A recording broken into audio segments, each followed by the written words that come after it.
रहीम। अस्सलाम वालेकुम जमात चहारुम। बेटा कैसे हैं आप सब? बेटा आज हम पढ़ेंगे सबक नंबर 2। ठीक है बेटा।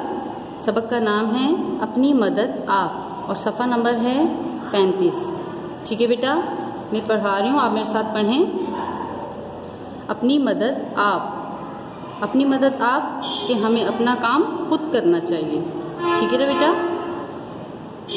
पढ़ें मेरे साथ सब, शाबाश। किसी किसान के खेत में एक चिड़िया ने घोंसला बना कर बसेरा कर रखा था। चिड़िया और उसके बच्चे बड़े आराम से रह रहे थे। उन्हें कोई फिक्र न थी। खाने को अनाज के दाने मिल जाते थे। रहने के लिए महफूज मुकाम पर घोंसला मौजूद था। दिन बहुत अच्छी तरह गुजर रहे थे।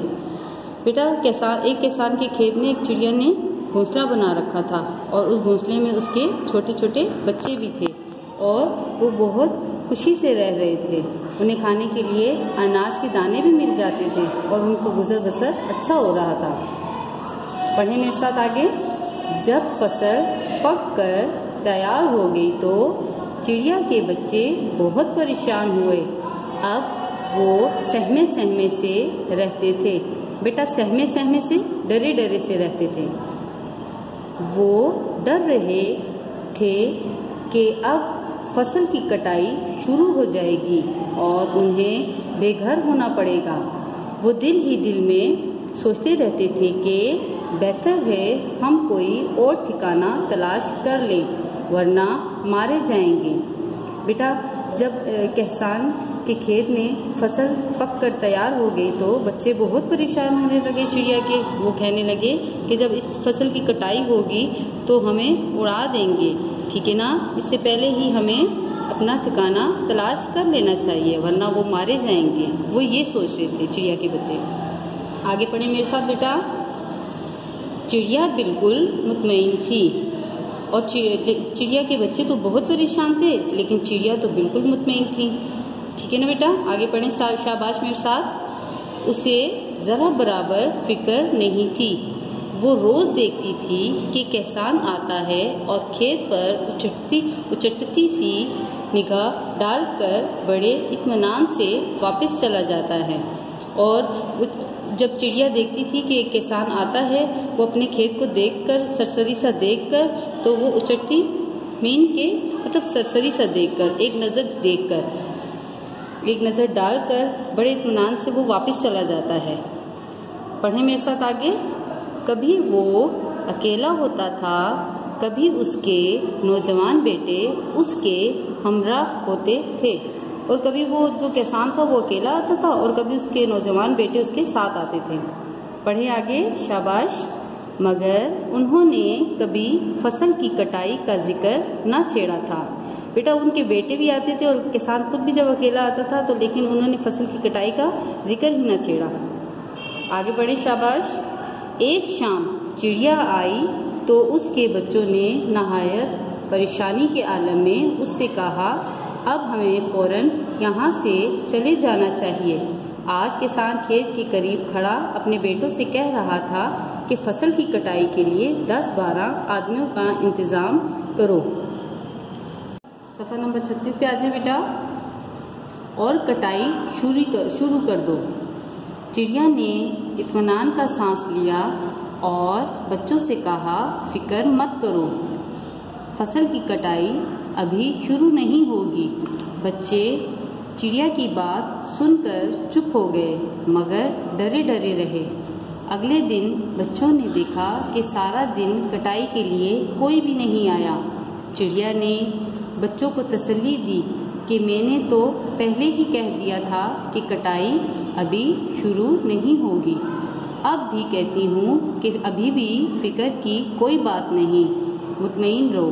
बेटा वो जब बच्चे परेशान हुए कि भाई अब कटाई शुरू हो जाएगी, फिर वो डरे डरे थे, तो चिड़िया ने क्या कहा, चिड़िया ने बच्चों से क्या कहा कि अभी भी आपको परेशानी की कोई ज़रूरत नहीं, परेशान होने की कोई ज़रूरत नहीं, क्योंकि कटाई शुरू अभी भी नहीं होगी, फिक्र मत करें और मुतमईन रहो। ठीक है बेटा, आगे पढ़ें मेरे साथ, शाबाश। कुछ दिनों के बाद फिर बच्चों ने किसान की बातें सुनी तो शाम को चिड़िया से कहा, अब तो हमें कहीं चले जाना चाहिए। आज किसान अपने बेटों से कह रहा था कि अपने रिश्तेदारों को मेरा पैगाम दे आओ कि आएं और फसल की कटाई करा दें। उनकी मदद हासिल होगी तो फसल की कटाई आसानी से हो जाएगी। कुछ दिनों के बाद फिर जो है बच्चों ने किसान की बातें सुनी और किसान कह रहा था कि अपने रिश्तेदारों को बुलाएं और फिर फसल की कटाई शुरू कर दें, क्योंकि फसल की कटाई के लिए उन्हें दूसरों की मदद दरकार थी। और अगर दूसरों की मदद होगी तो ये किसान का कहना था कि अगर दूसरों की मदद हमारे साथ होगी तो आसानी हो जाएगी कटाई में। आगे बढ़ें बेटा मेरे साथ। चिड़िया ने बच्चों के परेशान चेहरों पर एक निगाह डाली और कहा, मेरे बच्चों मुतमईन रहो, अब भी फिक्र की कोई बात नहीं। मैं यकीन के साथ कहती हूँ कि अब के भी कटाई शुरू नहीं होगी। जो शख्स दूसरों की मदद का इंतजार करता रहता है उसका काम अंजाम को नहीं पहुँचता। किसान सहारे ढूंढ रहा है, किसान सहारे ढूंढ रहा है। वो दूसरों की मदद के बगैर काम के लिए आमादा नहीं, इसलिए उसका काम अभी नहीं होगा। तो चिड़िया के बच्चे बहुत परेशान हुए और जब चिड़िया ने देखा कि उसके बच्चे बहुत परेशान हैं तो उसने अपने बच्चों को कहा, बेटा अभी भी मुतमईन हो जाओ, क्योंकि किसान तो दूसरों से मदद मांग रहा है, दूसरों की मदद का इंतज़ार कर रहा है। तो चिड़िया ने अपने बच्चों से कहा, आपको परेशान होने की ज़रूरत नहीं, क्योंकि जब कोई इंसान दूसरों की मदद मांग रहा हो तो उसका काम कभी नहीं होता। वाकई फसल की कटाई के लिए कोई ना आया। चिड़िया के बच्चे बहुत खुश हुए। इसी तरह कुछ दिन आराम से गुजर गए और जब वो किसान दूसरों के जो है मदद के लिए मदद मांग रहा था, दूसरों से मदद मांग रहा था, लेकिन उसको दूसरों की मदद दरकार नहीं हुई तो वो फिर कटाई का काम भी शुरू नहीं हुआ। तो चिड़िया के बच्चे बहुत खुश हुए कि अब कुछ दिन आराम से गुजर रहे हैं।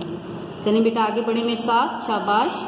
एक दिन किसान अपने बेटों के हमरा आया और खेत के पास खड़ा अपने बेटों से बातें करने लगा। चिड़िया के बच्चे उसकी बातें सुनते रहे।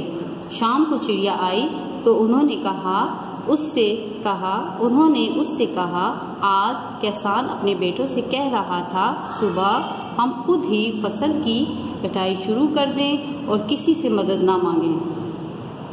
एक दिन चिड़िया के बच्चों ने क्या सुना कि किसान अपने बेटों से कह रहा है कि अब हम खुद ही फसल की कटाई करेंगे, हम किसी से मदद नहीं मांगेंगे। आगे बढ़ें बेटा मेरे साथ। चिड़िया बोली, बच्चों अब वाकई फसल की कटाई का आगाज हो जाएगा, अब हमें यहाँ से चल देना चाहिए। तो जब चिड़िया ने अपने बच्चों की बात सुनी ये तो फिर उसने कहा, अब वाकई कटाई का काम शुरू हो जाएगा, क्योंकि अब वो खुद आमादा हो गए हैं, अब उनको दूसरों की मदद दरकार नहीं, अब किसान और उसके बेटे खुद कटाई करेंगे। इसलिए फिर चिड़िया बोली कि अब परेशानी की बात है। आगे पढ़े मेरे साथ बेटा। अब किसान अपनी मदद आपसे कटाई करने पर आमादा हो चुका है, इसलिए अब हमारा यहाँ रहना मुनासिब नहीं। जब तक वो दूसरों की मदद तलब करता रहा मैं तुम्हें तसल्ली देती रही, अब मैं तुम्हें तसल्ली नहीं दे सकती। अपनी मदद आपके उसूल पर अमल करने वाला अपना काम अंजाम तक ज़रूर पहुँचा लेता है। तो चिड़िया ने बच्चों से क्या कहा बेटा कि अब मैं आपको तसल्ली नहीं दे सकती, क्योंकि जब बंदा अपने काम खुद करे तो उसका काम सरअंजाम हो जाता है और वो ज़रूर अपने अंजाम तक पहुंच जाता है। आगे पढ़ें बेटा मेरे साथ। अब चिड़िया ने सुबह होने का भी इंतज़ार ना किया और रातों रात बच्चों को अपने साथ लेकर कहीं चली गई। तो बेटा आपने इस सबक से क्या सीखा, अपनी मदद आपसे क्या सीखा कि हमें अपना काम खुद करना चाहिए, हमें दूसरों की मदद दरकार नहीं होनी चाहिए। जब हम दूसरों की मदद का इंतज़ार करेंगे तो हमारा काम कभी नहीं सरअंजाम होगा। ठीक है ना बेटा। तो हम इससे के ये सबक हासिल करते हैं कि हमें अपना काम हमेशा खुद करना चाहिए, दूसरों का इंतज़ार नहीं करना चाहिए, वरना वो हमारा काम नहीं होता। ठीक है बेटा। अपना बहुत सारा ख्याल रखिएगा और इसको अच्छे से पढ़िएगा। और मैं इंशाल्लाह अगली मश्क के साथ दोबारा हाजिर होंगी। तब तक के लिए अल्लाह हाफिज़।